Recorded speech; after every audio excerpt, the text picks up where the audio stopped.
Welcome back to GAA Fan TV. My name is Aaron. I'm delighted to be joined here by Sean Casey from the Sideline Eye podcast to discuss all things Armagh ahead of the 2023 inter-county season. It's the second of our season previews.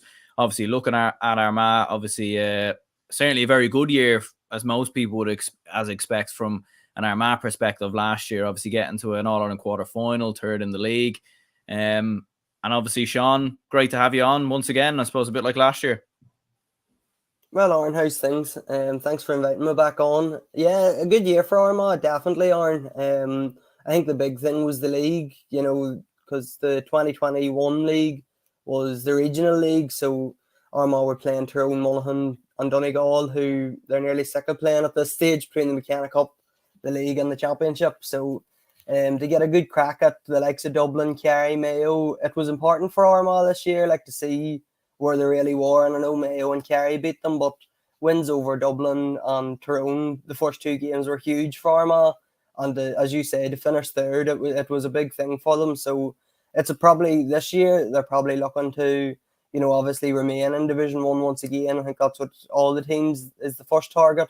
And then hopefully push on. And if there's a league final or something there, why not? Why not try to get to it on another big day in Croke Park? Yeah, because I suppose you do see how competitive Division 1 was last year. Obviously, ourselves, Dublin, went down, unfortunately, kind of mad. But, you kind of see that sometimes in the National Football League. Mayo went down one year. I think I remember a year when Tyrone went down. Kerry have been relegated before, especially in Division 1. It's so competitive. So, to be as competitive as you were, I'd say that was a big statement from yourselves, I'd imagine. It was, because it was the first time, Armagh had played them top teams in I don't know how long. They hadn't played Kerry from maybe 2010 or 2011, I think it was, and Dublin, something similar, maybe in around 2011 as well. I think they played them in athletic grounds. So just to get even playing those teams and just really see, again, where you are and where you're going and how the development is paying off, really. And I know, beating Dublin the first day, I know Dublin hadn't got a lot of their star men. I don't think James McCarthy wasn't playing, Con O'Callaghan. But they did have Cormac Costello played, Fenton played, I think Kieran Kilkenny played. So they're a good backbone of a lot of All-Ireland winners on that team. So for Armagh, a lot of their players were playing in Croke Park for the first time that night. So to be beating Dublin and to put it up to Kerry, put it up to Mayo, probably should have beat Mayo too last year. So yeah, it was a good year, and it just shows that Armagh are at that standard, and hopefully, next year they can push on again.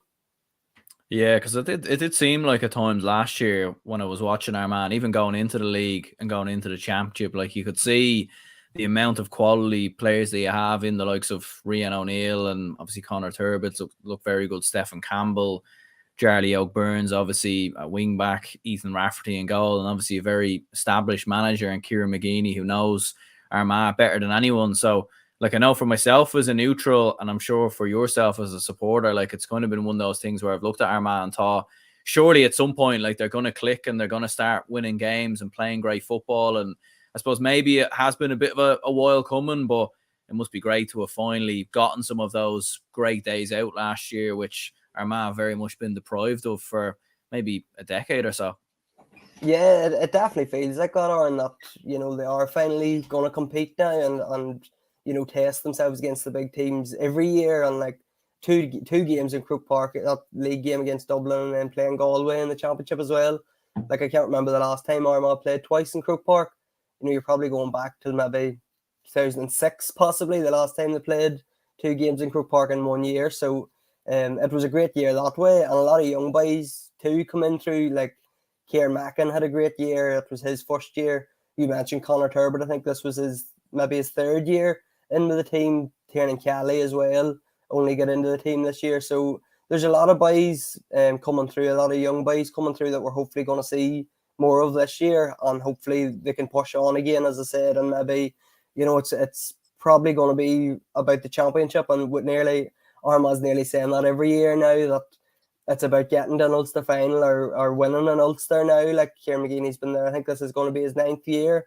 But I think Kieran finally has a team that can push on now. There was a lot of years he just didn't have the panel of players that were fit to compete at that level.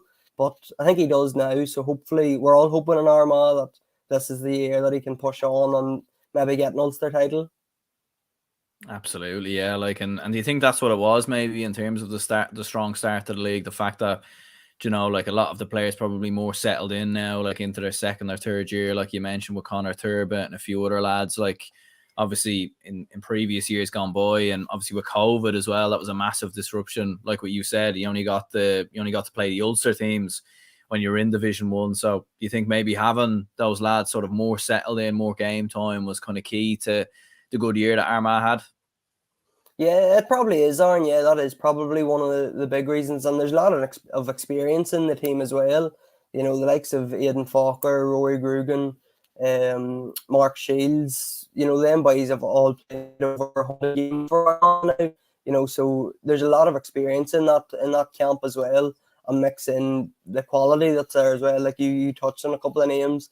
When you have Soupy Campbell, he had over 100 appearances now as well for Armagh. Like Rian O'Neill, Ethan, Ben Creeley, Kieran Mackin in the middle of the field, on the forward division is really feels like it's coming of age, with Rory, Soupy, Rian all up there, and you've Oisín O'Neill now back hopefully next year to add to that. So there is a good balance. There's young boys coming through that have been there only 2 or 3 years, and then you have the likes of Rory Grugan, Aidan Falker, Stephen Campbell that have been there a wee bit longer, and they're still flying it as well. Like Rory Grugan got County Player of the Year just the other night at the All-Star Awards. So like them older boys are still flying it. So there's a nice balance, and it definitely feels like, this is the best Armagh team there's been in quite a while. Yeah, there does seem to be a general consensus, all right. And I think when you, as you mentioned, like with the performances last year, and you mentioned obviously that that victory versus Dublin on the opening day of the National Football League, I suppose that was really the first sort of big statement, as you said. Like maybe a few Dublin lads probably weren't playing, and maybe they weren't, but at the same time they still lost their opening 4 games. So like it was a difficult start, but as you said, big statement, and what a big win it was, unfortunately for me.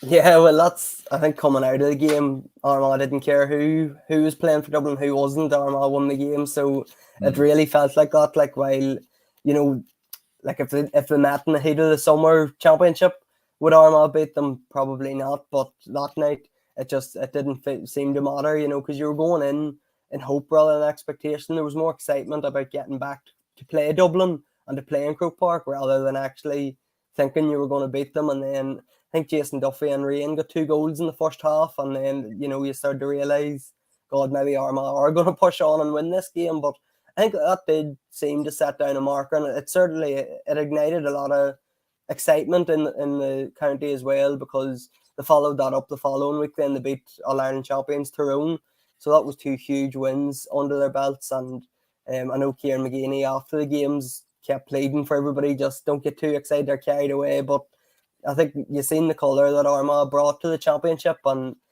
after every championship game, the hundreds of fans that flowed onto the pitch in the athletic grounds here in Clonus, and they didn't get onto the pitch in Croke Park, but there was thousands in Croke Park as well. The orange and white took over, so I think that all sort of came from that first night in Dublin. There just seemed to be an excitement really rolled through the county, and going by Twitter and different things, the jersey launch and different things that have happened, it looks like that's going to follow through to next year as well, hopefully. Yeah, like, do you think McGeeney really targeted the league then, sort of going into it? I mean, to be fair, like he's a fairly good record in the league with Armagh on the years, doesn't he? Like, obviously brought them up from Division 3 now all the way into Division 1, back-to-back seasons, obviously staying up. So, like, definitely you'd have to say he definitely sort of went in there targeting the league, get a couple of early wins, and then build momentum. Yeah, I would say so, like, because he spent long enough trying to get Armagh back there, so I'm sure in his head he was going, now that we're here, we'll have to show that we deserve to be here, and we want to stay here. That was probably the main thing. I don't know if he felt that they could go and finish third. That was probably a bit of a surprise to a lot of people, but yeah, definitely I think Kieran McGeeney wanted to go out and win as many games as possible, show that Armagh deserve to be at that level. And again, as I sort of said earlier, just getting the chance to play Dublin, Kerry, Mayo, Tyrone on a regular basis, like, you really find out where you are then, and if you can actually push on. And I know Armagh didn't beat Kerry or Mayo. They beat Dublin and Tyrone, obviously, but just the fact that they were so competitive and competed with those teams, it hopefully carries in a bit of momentum this year, that the players now realise that we can compete at this level, that we are good enough to play Dublin, Kerry and Mayo all on a regular basis and come out on top, hopefully, when they meet next year. So I think the confidence that they'll take from it is huge, and that's probably what Kieran McGeeney was targeting. He was targeting those big teams, that if Armagh can show that they can compete against them, then it'll follow into this year, and hopefully they can push on and get a bit of silverware. Yeah, Rory was saying here's the McKenna Cup taking place after Christmas. Takes place early January. So yeah, all pre-season tournaments taking place in early January. And yeah, you mentioned obviously McGeeney there, like he's obviously staying on nine successive season. Like I think that makes him one of the longest inter-county serving managers right now. I think alongside maybe Colm Collins. I don't know if there's anyone else. So I mean, that goes to show the longevity and I suppose how committed he is to this Armagh project. Yeah, well, like I don't think anybody needs to say about how much Kieran McGeeney loves Armagh, how much he's willing to give to it. But he's had his critics. Like obviously, there's been a lot of stuff about his championship record. But as I sort of touched on earlier, I think he finally has his team now that he's been building for 8 or 9 years. Like when he did come in, Armagh weren't pulling up any trees really. Like they haven't been in an Ulster final since 2008, and every county in Ulster has reached one in that time. So it's been a difficult time for Armagh and for Kieran McGeeney, but I think he has finally got his team together, and obviously with Kieran McKeever and Kieran Donaghy in the background as well, he's a solid management team as well. So I think that it is time to push on now, and I think Kieran McGeeney will know that as well, and will hope that they can push on and finally, give this Ulster Championship a rattle, because that's really what all Armagh fans are targeting. I know there was talk of an All-Ireland last year, like when they were running, because they were on the easier side of the draw, because Kerry and Dublin were on the other side, but Armagh fans would take a handy for an Ulster final appearance at the minute, and then see what happens from there. Yeah, and I suppose you mentioned the sort of record in the Ulster Championship and how it's been down the years. And like, do you think there's even at times maybe been a mental block maybe with Armagh, sort of the pressure maybe? Like, I'm not sure, because sometimes I look at it and I think when I see his play against all the top teams, you put in top class performances. Like we've seen, obviously you beat Donegal and Tyrone obviously in the championship this year as well, but at the same time lost to Donegal in the Ulster quarter final, I think it was. So like, is there a mental block there sometimes with Armagh, or what do you reckon? I don't know. It's really hard to know, because I don't know what else it is. If it's not a mental block, I'm not sure what else it is. They've just, like, there's been games like Monaghan last year that they were class. Like it was a brilliant game. Like Rian O'Neill was heroic and tried to drag them over the line, but they conceded too many goals, basically, was their problem. And they've played really well sometimes and lost out, but like this year against Donegal and Ballybuffet, while it wasn't as big a hammering as they got in 2020, it was nearly worse, because you were going in with so much hope and expectation because of what happened in the league, basically. And they were flat that day and just didn't get going. Like their big players didn't get going. Like Rian O'Neill didn't score and just couldn't find the target for whatever reason it was. But then the next time they played Donegal, he goes out and scores 1-7. So I'm not really sure what it is, Aaron. I'm hoping it comes to an end next year and that they can really push on Ulster. But I'm just not sure what it is. Like it's obviously, it's probably a stick to beat Kieran McGeeney with at the minute, his Ulster Championship record. But I'm not sure what it comes down to. I suppose you have to remember that Donegal, Tyrone, Monaghan, Derry, Ulster Championship is so competitive. Like it's obviously the best provincial championship there is, so it's a difficult one to win. But I'm not sure what the problem has been down through the years, but hopefully it can change next year. Absolutely, yeah. Like, and I suppose as you said there, even like in like getting those results against Tyrone and Donegal, like it's probably one of them things. Like once you get a victory, once you get a win in the Ulster Championship against one of those sides, then the confidence is there, and then all of a sudden you can build from there. Because we've seen it with teams down the years as well. Like Derry last year, I think Derry hadn't won a game in Ulster in 10 years or something of that nature before. They obviously went on the run this year. We've seen Cavan in the past. So it's probably just one of those things, maybe a little bit of luck along the way. You get 1 or 2 wins, and then all of a sudden you're flying then. Yeah, like momentum's massive. Like it really is. Like, and taking that Tyrone game, Armagh had home advantage. Like welcoming the All Ireland champions to the Athletic Grounds for a knockout championship game was, it was one of the highlights of the season. And probably from an Armagh perspective, they'd already beaten Tyrone twice. They beat them in the McKenna Cup and beat them in the league. So like the likelihood of them going out and beating All Ireland champions for a third time was, nobody seen it coming really. It was highly unlikely. And you're expecting a bite back from Tyrone after what happened against them, against Derry. But yeah, to win that game and then go out and do what they done to Donegal, it's just probably, it does come down to momentum. And I know the boys were saying after it, and Kieran Donaghy came out and said after it, that in the 6-week gap between the Donegal game in Ballybuffet in the Ulster Championship and the Tyrone game in the first round of qualifiers, they just put the head down. They worked really hard. They didn't overcomplicate anything, which possibly they do sometimes before the first round of Ulster Championship. But they didn't overcomplicate anything. They just worked really hard, focused on themselves. And that's maybe they found something that's the way to go. And they'll do that more next year, because it definitely paid off against Tyrone and Donegal. Yeah, and then you had that Galway game, obviously in the All Ireland quarterfinals, and I was speaking to Charlie O'Burns in an interview actually not too long ago, and even he was saying it was probably one of the most chaotic mental games that he'd been involved in. And I'd say as a supporter watching on the sidelines, I don't know if you're at the game or whether you're watching at home. Like, I know from a neutral perspective, it was absolutely mental. So I mean, God knows what it was like for you. Yeah, it was crazy, like, because with 10 minutes left, Armagh were gone. I think there was 6 points in it. Like, it was game over. And then they got them couple of late goals.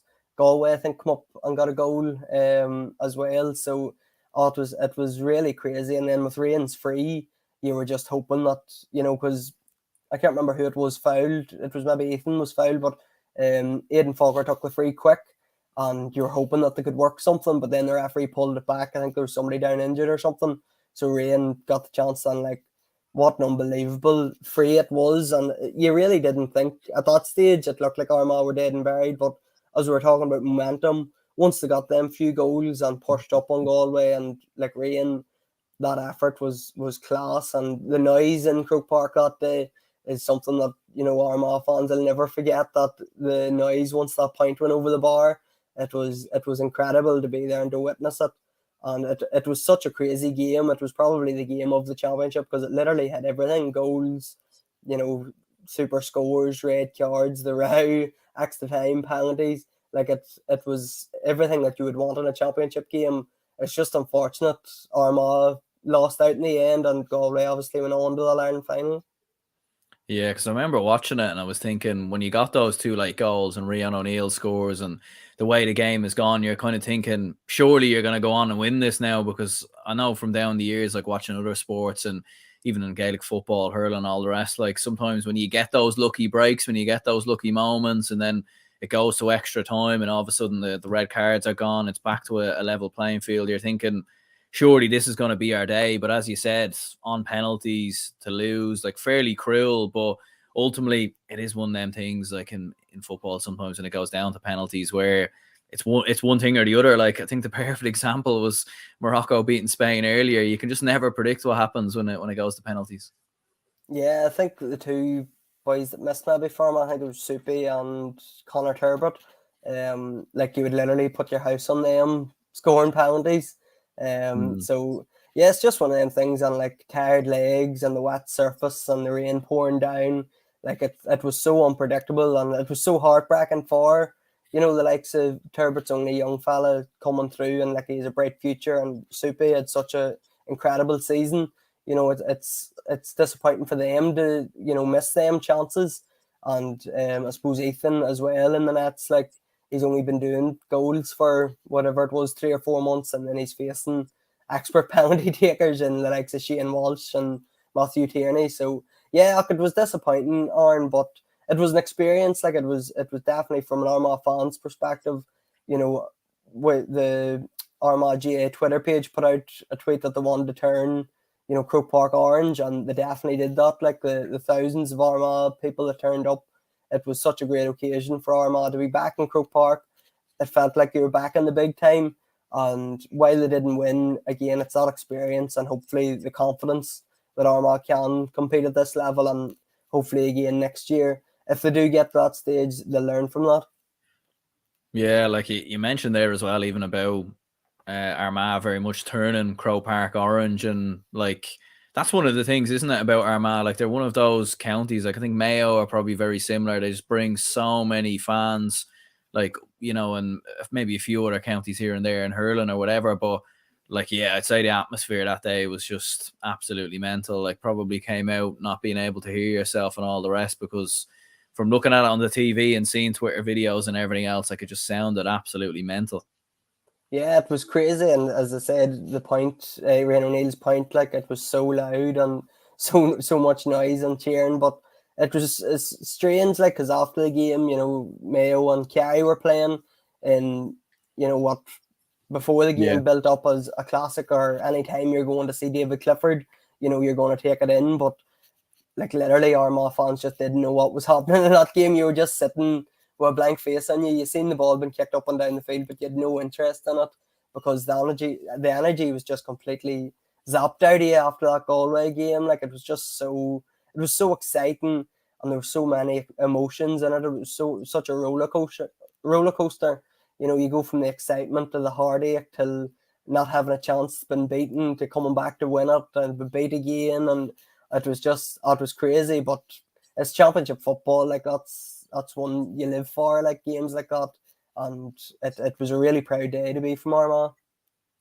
100%. Yeah. Like, and you were saying even as well about the fact that you were on sort of I suppose the so-called easier side of the draw, obviously with Derry and Galway in there as well. Like, I mean, it obviously was such a huge opportunity. Like, obviously playing, Derry, obviously great side, won the Ulster Championship.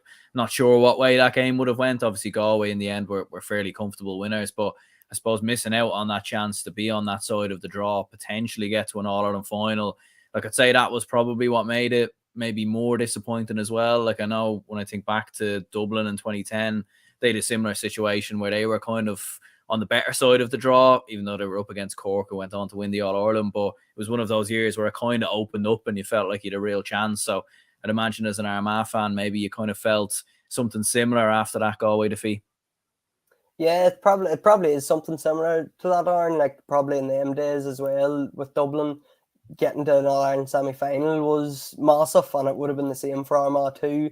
I don't know if anybody was really targeting or really being serious talking about an All-Ireland, like, or getting to an All-Ireland final. If they'd have made the last four, reaching the quarter-final was a big step, and if they'd have got to the last four, it would have been huge, and there would have been good crack now playing Derry.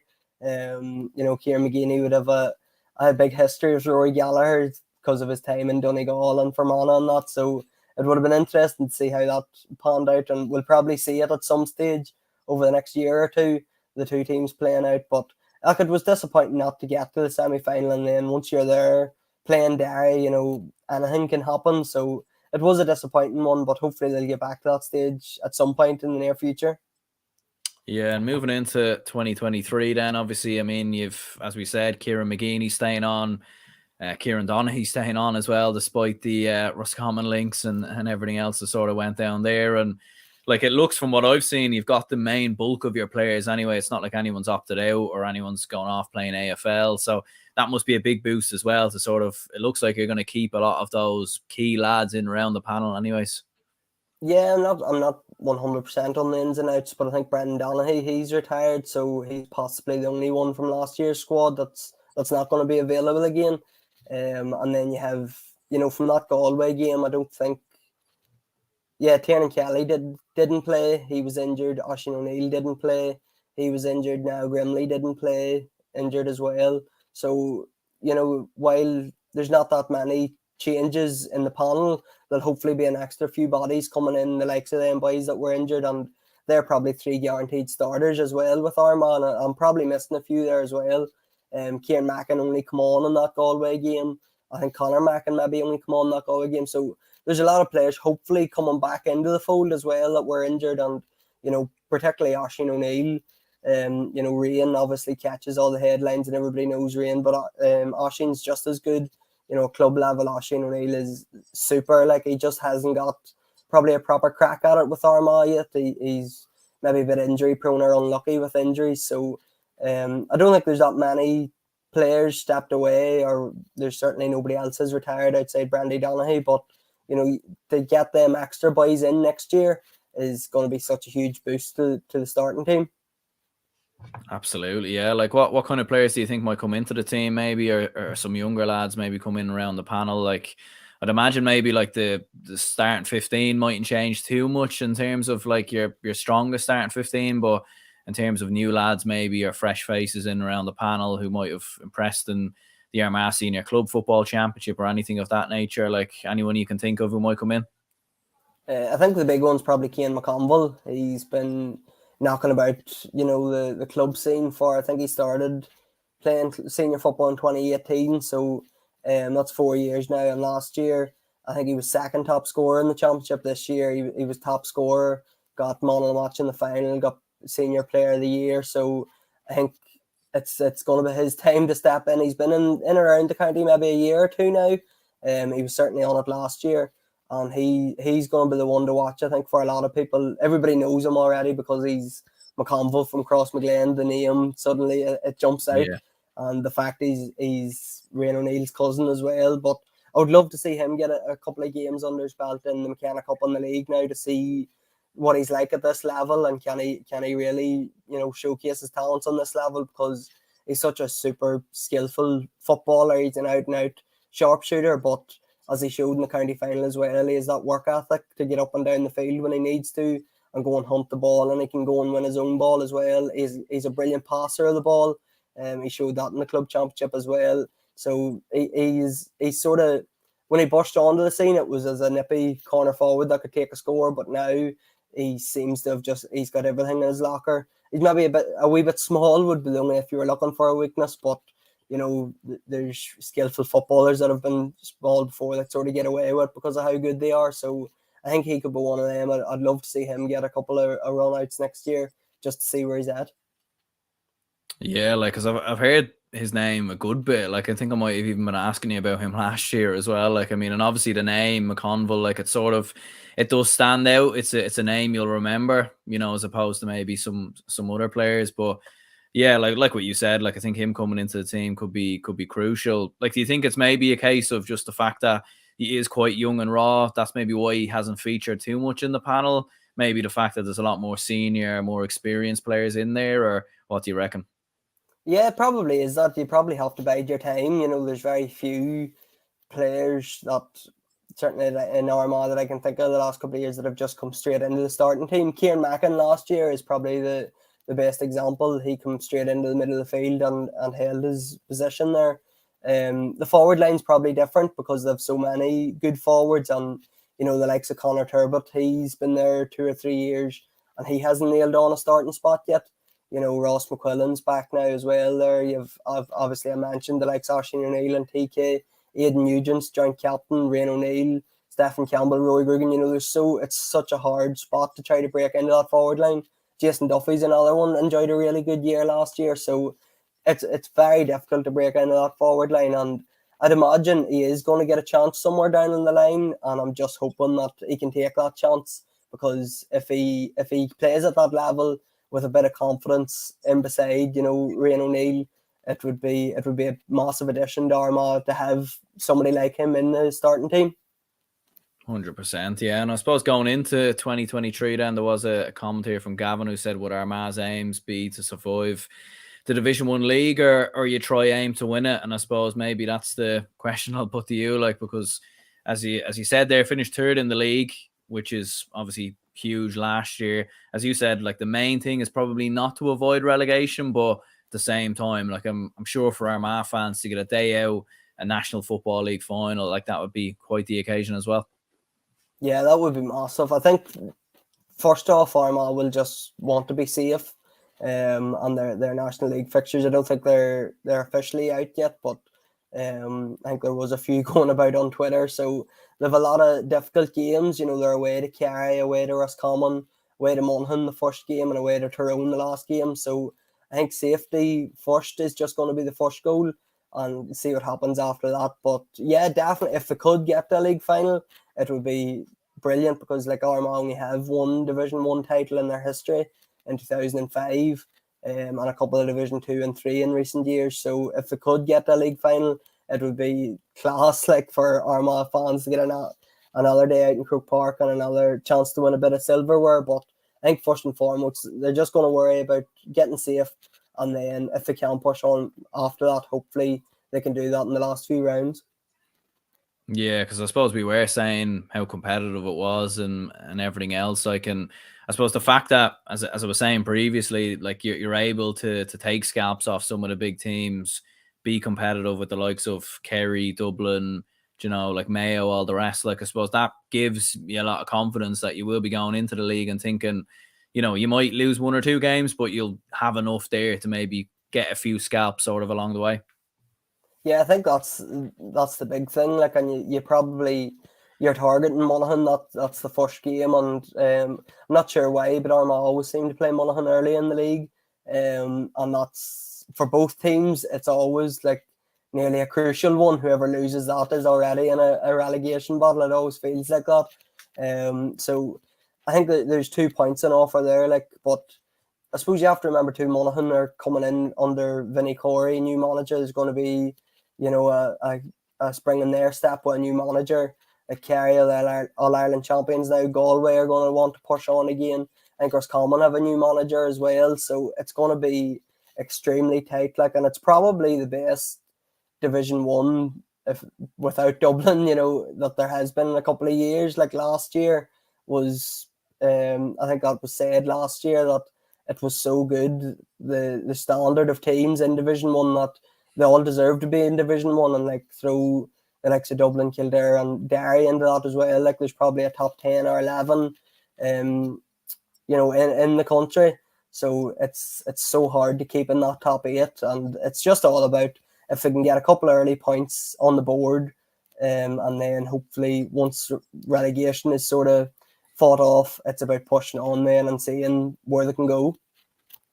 Yeah, Paul says here as well, the league is so important to us to continue the development at this level. If new lads are introduced at Division 1 level from the outset, it helps so much. And yeah, I'd completely agree with that. Like, I know even as a Dublin supporter, like, I think, you know, like, I'd imagine there'll be a lot of new Dublin lads sort of coming into the team this year, but you sort of want those lads going into Division 1, because you'll get the games against the likes of your Kerrys, your Mayos, Tyrones, and everything else, and you'll get that sort of development. And as you said, for some of those young lads coming in, Keane McConville, maybe a few others, like getting a crack at those Division 1 teams, critical, really. Yeah, well, it showed with Kieran Mackin last year, and it was so disappointing that Kieran got a freak injury in training, and he didn't get the championship game time that he deserved. But it definitely showed, like that first night in Croke Park against Dublin, like he was just made for it. You know, it just showed that he was at that level, and he had a fantastic league campaign. I think Oren Kiernan was on the Sideline Eye podcast with me, and he voted him as, you know, the Armagh player of the league. He was that good, and it gives these boys, you know, a chance.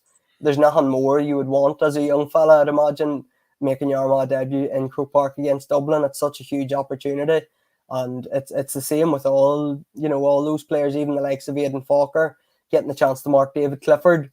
You know, it's such a huge experience that he got last year, and I'm sure he's learned a few wee things from that, and he'll carry that into next year. So it is huge. And if, you know, the likes of Keane McConville, and I'm sure there's a few extra younger boys coming into the panel that I haven't even touched on, but, you know, for them to come in and play at that level, you know, you find out quickly, I'm sure, if you're at the standard or not.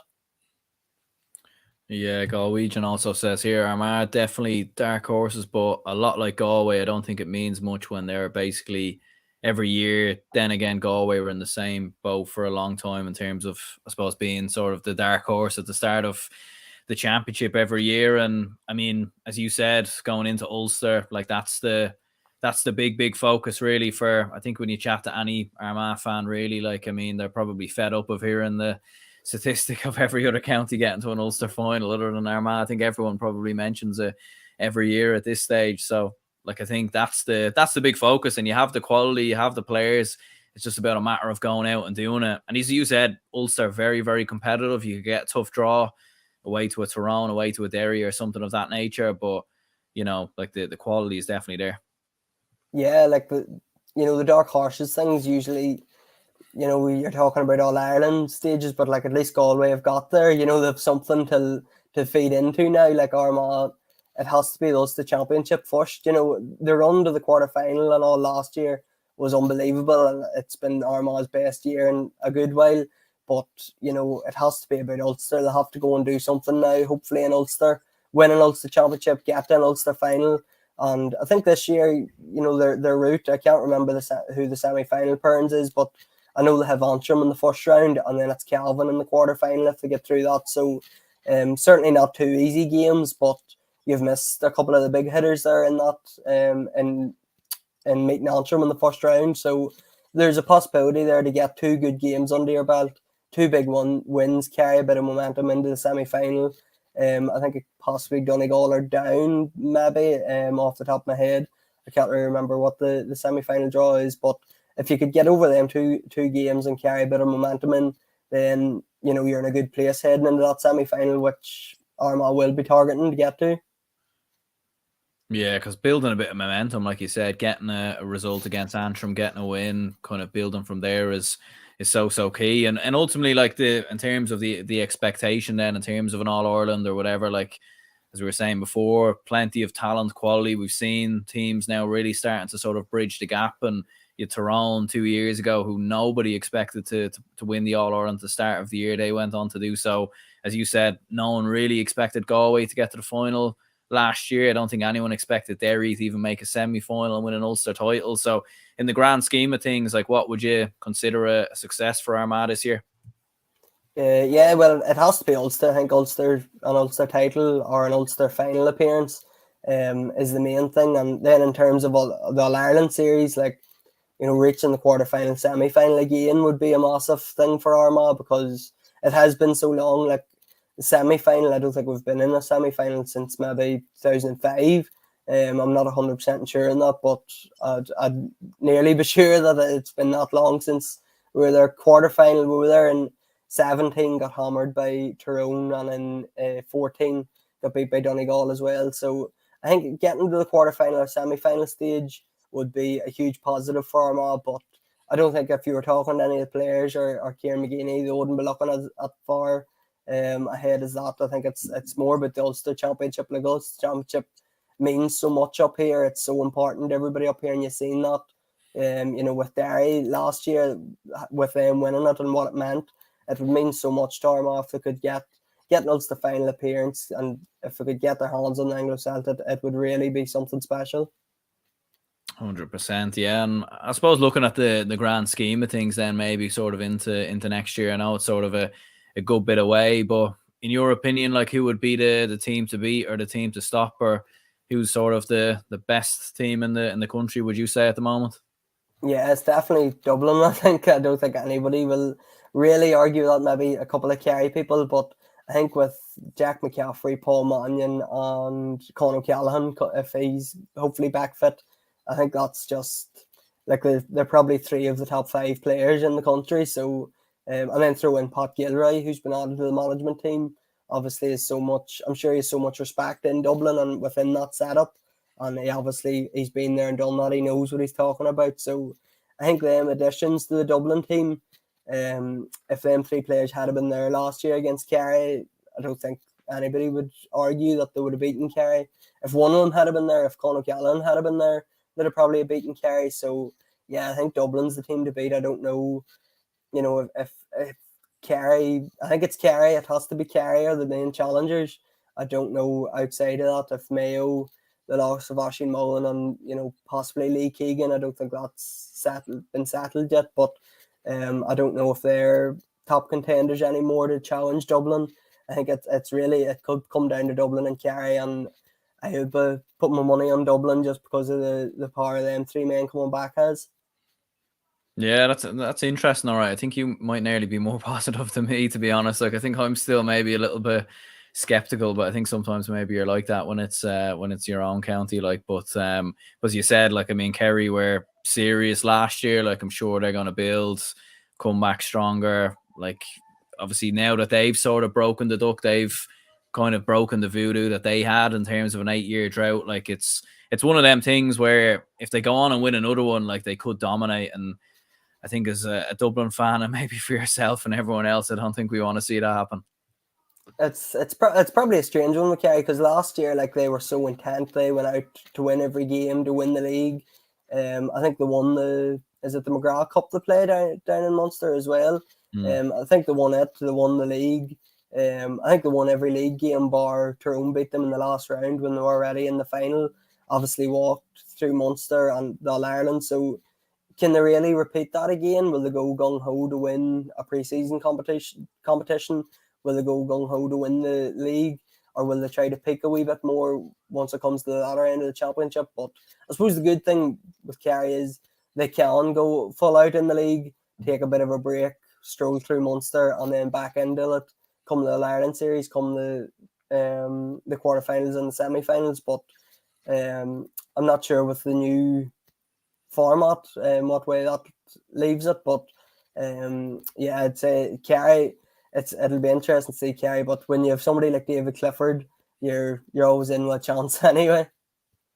100%, yeah. Like, in any surprise packages maybe you can think of, sort of kind of further down the league, like in lower down the leagues or anything of that nature. Like, you kind of tend to see like the odd sort of surprise package here and there sort of produce big results. Like, any on your eye that you think maybe might cause a shock or two? It's hard to know. Probably I would go with Calvin. Like, I think they're up into Division 3 now next year. Never should have been there. Like, they're not a Division 3, not a Division 4 team, and they're not a Division 3 team. So I would say they're probably the team with the best chance to go and do something. But I suppose with my Armagh hat on, I'd be keeping a keen eye on Wicklow as well. Ashley McConville's their new manager, and Tony McEntee's in Sligo. So I would be hoping some of them teams can maybe push on and win a league or win a Tailteann Cup or something. So I'll be keeping a few eyes on them. But it's probably the likes of Cavan, because they're in Division 3, you know, don't maybe get the headlines or don't get talked about as much as they should. But they're definitely a team that could really compete at the top level and, you know, take anybody out on a given day. Yeah, and Gavin was also saying here as well, Cavan v Armagh should be interesting, since in 2019 Cavan were the Division 1 team and Armagh the Division 3 team, and now the tables have turned. It shows the progress Armagh have made over the years. And yeah, it's a fairly good point in fairness. Like, it does show how quickly, you know, things can turn in Gaelic football down the years. And obviously for yourselves going up against Cavan, like, I mean, that would be something as well, because I think Cavan have beaten you a fair few times down the years as well. So I suppose getting some revenge there would be sweet. Yeah, Armagh wouldn't have a great record against Calvin, and of course they have to beat Antrim first to make that game happen. So it's worth noting that. But yeah, that 2019 game was really one that got away for Armagh, because that was such a huge chance to get to an Ulster final. And they should have won the first day. Definitely should have won the first day. And Cian Mackay, come off the bench and got 3 or 4 points near the end of the game, which forced a replay. And in the replay, Armagh couldn't shoot in the first 10 or 15 minutes. They were really dominant but couldn't score. And Calvin sort of deservedly won then in the end. But yeah, Armagh wouldn't have a great record. I think they beat them maybe in 2014 in the athletic grounds in the championship. But outside of that, it's been mostly Calvin. So they've been Armagh's banana skin, certainly under Kieran McGeeney's time. So I don't think anybody in Armagh would be writing Calvin off or, you know, looking past them. It would be such a huge game for Armagh, and again, it's a big challenge. It just shows, you know, where Calvin are. I know that question saying they were Division 1 team in 2019 and then they were Ulster champions in 2020. So Calvin has serious quality, and I don't think Armagh certainly won't be looking past Antrim. And if they do get past them, they definitely won't be looking anywhere past Calvin. But hopefully they can get over them and reach that semi-final. 100%. Well, look, Sean, I much appreciate you jumping on, obviously chatting about Armagh and everything else, and obviously for yourself, I know you have your own podcast dedicated to all things Armagh, so if anyone's looking to check it out or find it, where can they find it? Yeah, I'm on every social media platform. Follow me on Facebook, Twitter, Instagram, all the Sideline A, and I'm on YouTube as well. Podcast started uploading on YouTube last year, so just search the Sideline A and make sure to like and subscribe all my social media pages and my YouTube as well. Brilliant. Well, much appreciated, Sean. And yeah, cheers to anyone who tuned in. If they could leave a like and subscribe, be much appreciated. And yeah, cheers, Sean, for coming on. Brilliant, Aaron. Thank you.